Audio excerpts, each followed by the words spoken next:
In Surah Al-Kahf, Allah subhanahu wa ta'ala mentions in the Quran that وَكَانَ الْإِنسَانُ أَكْثَرَ شَيْءٍ جَدَلًا. That one of the things that mankind constantly does is that he argues. وَكَانَ الْإِنسَانُ أَكْثَرَ شَيْءٍ جَدَلًا. It is as if mankind, his main hobby is to fight with others, to debate with others. His main incessant preoccupation is he's constantly making mujadala, jadal. And jadal means to argue with passion, to prove a point against somebody who's arguing against you.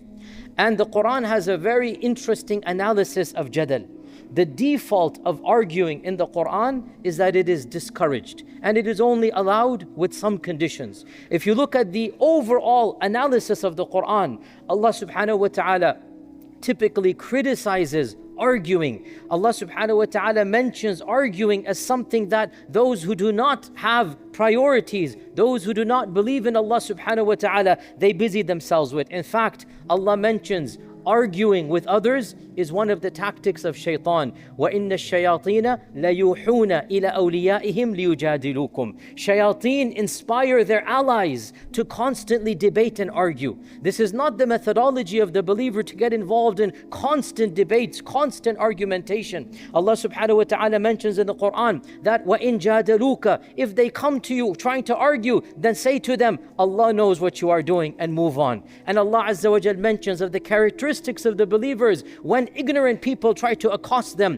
when ignorant people try to stop them and have any type of evil or vulgarity or debate. Marru billagwi marru kirama. They pass by with dignity, they say salam, and they move on. So of the characteristics of the believer is they do not get involved in useless talk and in vain argumentation. In fact, our Prophet sallallahu alaihi wasallam said, and this is a very, very dangerous concept that we need to memorize and understand. He is warning against it. He said, never have people who had knowledge gone astray except because of excessive argumentation. Hadith is in Tirmidhi. Once you have knowledge, the main way you go astray is by constantly bickering, constantly fighting, constantly getting involved in issues that are of no value. This is an authentic hadith that the Prophet ﷺ said, never do people go astray after they have been given knowledge except because of excessive jadal and argumentation. And this is why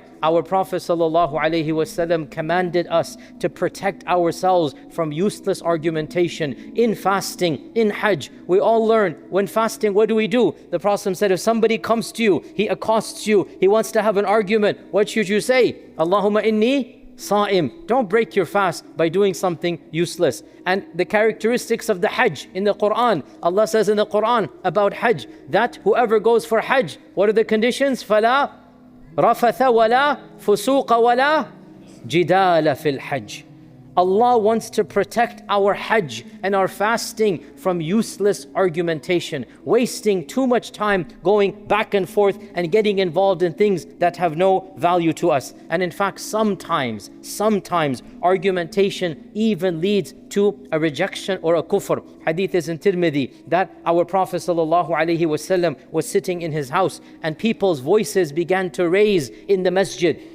And they began arguing over the Quran about what does the Quran really say about Qadr. Does the Quran say this? Does the Quran say that? And each one was quoting a verse against the other. This is religious debate. This is religious argumentation, using the Quran against each other. This is the only time in the entire seerah that the Sahaba seem to have a split in theology almost happening, and the Prophet is there. They're debating what is the correct opinion about some abstract issue, some issue beyond our comprehension, some issue that is not going to change your connection with Allah. It's just a theoretical issue. And the Prophet ﷺ heard them and he came out. Hadith in Tirmidhi says it was as if his face was a rumana, a pomegranate, meaning it is bursting with anger. They had hardly seen him this angry. It was as if his face was bursting with anger. And he said to them, listen to this, أَلِهَذَا خُلِقْتُمْ أَمْ بِهَذَا أُمِرْتُمْ. Were you created for this? Or did Allah command you to do this? That you take verses and you hit each other with these verses? وَتَضْرِبُ آيَاتْ بَعْضُهَا بِبَعْضٍ. Is this the purpose of the religion? That you argue over some abstract issue? That you debate over some concept that has no relevance to your actual life? And then he said, the people before you were destroyed when they went down this path. This hadith is powerful, because if we understood it, wallahi, sectarian wars would come to an end. If we understood it, there would no be all of this tafarruq and all of this firqabazi, we call it in Urdu. It would completely go away. Is this why you were created? To argue over an abstract concept that has no relevance to you, just using the Quran each side? He said, leave this. This was how the people before you were destroyed. And this is why our Sahaba, Tabi'un, Taba Tabi'un, the default amongst them is they would avoid argumentation, even religious argumentation. The default amongst them, they would not do this. Malik ibn Anas said that arguing about the religion, it makes the heart hard and it makes the rituals weak. Arguing about the religion, it makes the heart hard. You don't come close to Allah. And wallahi, this is so true. When you have an argument with your friend, with your cousin, with your wife, you can't go to sleep in peace. You're tossing and turning. Your heart is full of anger. You've lost your own peace when you argue. What's the fa'idah? Imam Malik says, arguing causes qaswatul qalb. How true is this? When you debate, when you argue, you have a fight with somebody, you raise your voice, he raises his voice, you go home, your whole day is gone. You cannot find peace at home. What have you gained? This is not the methodology of the believer. This is not what the mu'min, the muttaqi spends the bulk of their time in. And Al-Awza'i said, the famous scholar of Sham, Al-Awza'i said, when Allah subhanahu wa ta'ala wants people to go astray, He gives them argumentation amongst them.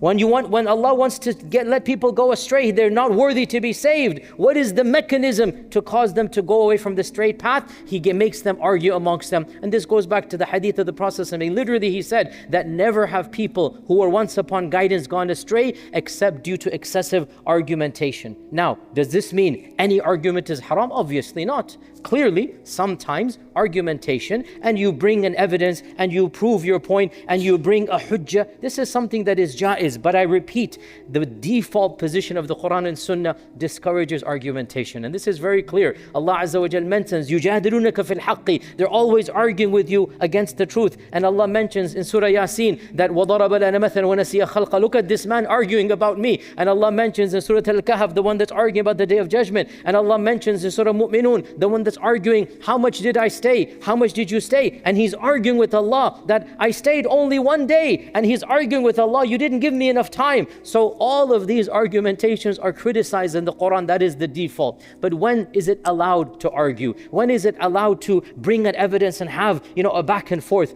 So there's two types of arguments. Arguments for the dunya and arguments for the deen.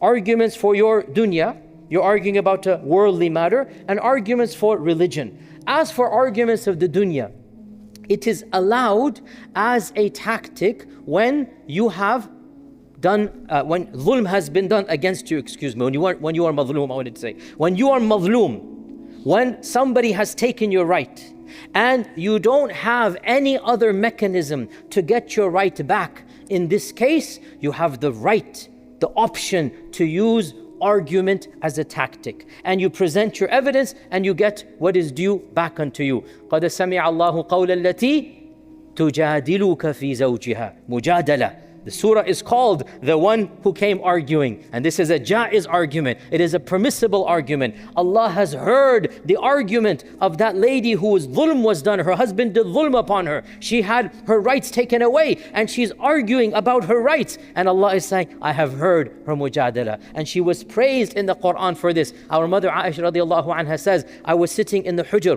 in the house, and I saw the lady come. And wallahi, I was, she was in the house and the Prophet was here. I could barely hear her whispering, and Allah from above the seven heavens heard her as she was talking with the Prophet sallallahu alaihi wasallam. This is mujadala. This is a argumentation that is done in order to obtain your rights. This is permissible. It is a tactic, but you have the right. If you feel, it's not worth it, and I'm better off not even arguing. This is jaiz, and it is in fact afdal. If you believe that arguing is not worth your time, is going to be exhausting, you're going to get demeaning yourself. And there are many examples for this. The most obvious one, when the brothers of Yusuf slandered Yusuf in front of him. They didn't know it was Yusuf, right? And they slandered Yusuf and they said, you know what? If his brother Binyamin is a thief, his older brother did many things as well, right? This is in the Quran, right? What does Allah say about Yusuf? فَأَسَرَّهَا يُوسُفُ فِي نَفْسِهِ وَلَمْ يُبْدِهَا لَهُمْ. He kept his anger inside. He kept his dignity. He didn't argue with them. فَأَسَرَّهَا يُوسُفُ فِي نَفْسِهِ. Whatever, because you've been slandered.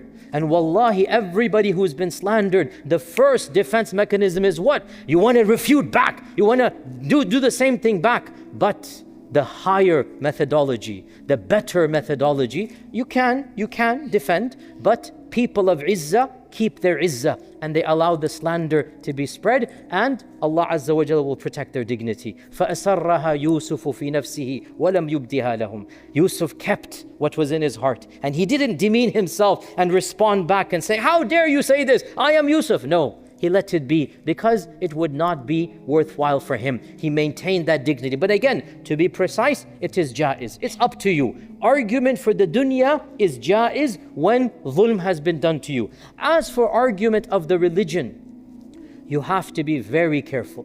And Allah subhanahu wa ta'ala puts many conditions about arguing for the religion. This is not the default. It is not the first mechanism. Allah subhanahu wa ta'ala says, "Ud'u ila sabili rabbika." Call to the way of your Lord. When you want to give da'wah, how do you call to the way of your Lord? Bil hikmati. You call with wisdom. وَالْمَوْعِظَةِ الْحَسَنَةِ. And with good preaching. Level 1, wisdom. Level 2, more emphatic preaching. Then level 3, the last resort, وَجَادِلْهُمْ بِالَّتِي هِيَ أَحْسَنُ. And then argue with them. But even then there are conditions. So it's not the first. You don't begin religious dialogue by debates, by refutations, by argumentation. That's not the methodology of the Quran. No, you begin with hikmah. Then maw'idat al-hasana, stronger maw'idah. And then when that is not working, you move on to the highest level. And that is arguing, but even that Allah put a condition. What is the condition? Billati hiya ahsan. In the way that is the most effective and best. Use the best manners, use the best adab, use the best akhlaq when you argue. And Allah says very explicitly in the Quran, وَلَا تُجَادِلُوا أَهْلَ الْكِتَابِ. Do not argue with the Ahli Kitab.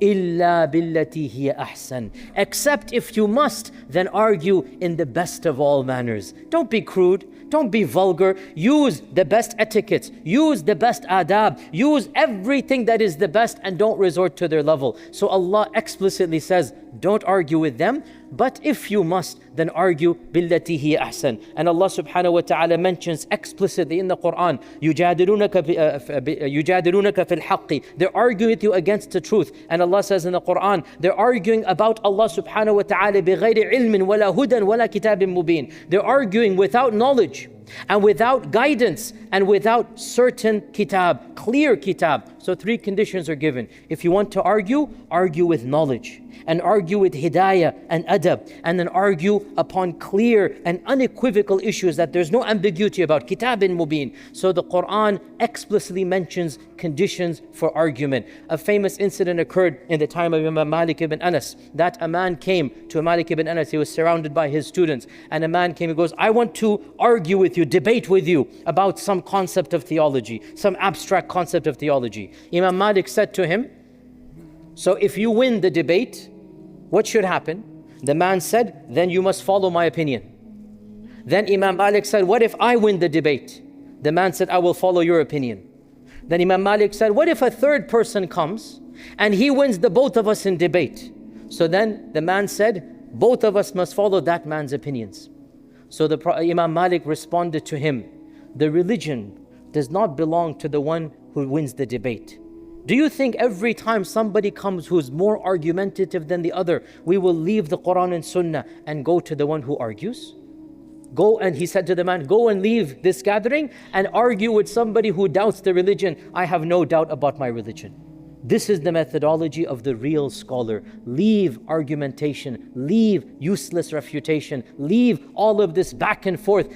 Any argumentation that doesn't result in guidance, that doesn't result in the softening of the heart, that doesn't result in actual amal close to Allah subhanahu wa ta'ala, it is of no value. I finish and conclude with a beautiful reminder of our Prophet ﷺ, reported in Sahih Bukhari and other books of hadith, famous hadith. Our Prophet ﷺ said, I guarantee a palace in the peripheries of Jannah for anybody who leaves arguing, even if the haqq is with him. Think about this. I guarantee you will get to a palace in the peripheries of Jannah. I guarantee it. If you make it your lifestyle to stop useless argumentation, stop debating, stop wasting your time, because it causes the heart to be hard, because you distance yourself from your religion, because you cannot even enjoy the ibadah. Wallahi, we all know, brothers and sisters, when we're involved in an argumentation, even salah is no longer, praiseworthy. You don't even feel the ladha of salah, because your mind is involved with what your cousin said, what your wife said, what somebody said. Leave argumentation as much as you can. Follow the better and the more dignified path. Control your tongue as much as you can. And when others argue, just say, وَإِذَا خَاطَبَهُمُ الْجَاهِلُونَ قَالُوا سَلَامًا. Just say salam and move on and leave argumentation as much as you can. If you must argue, then argue with ilm and with adab and billati hiya ahsan, with the best of all etiquettes. Never stoop to the level of those who want to be foolish with you. And if you do so, then you will always be the winner in the eyes of Allah. Even if somebody wins the argument, who cares? I have to mention one other hadith here because it's relevant. I forgot it. And that is, even our Prophet ﷺ said this. A man came to him, and there was a debate about money, and each one is saying, it's my money, my money. And the Prophet ﷺ said, Ya Rasulullah, this man is a liar. I don't have any evidence for it, but this man is a liar. He will lie against Allah. He will make halaf, and he will take my money away. The Prophet ﷺ said, it is possible some of you might come to me arguing more effectively than the other, and I might believe that argumentation. So I will give the wrong person, this is in the hadith he's saying, that arguing might cause me to be convinced. But then he said, anybody who argues incorrectly with batil and he takes the rights of others, it is as if he is taking Jahannam into his pocket. Arguing is not an evidence in the eyes of Allah.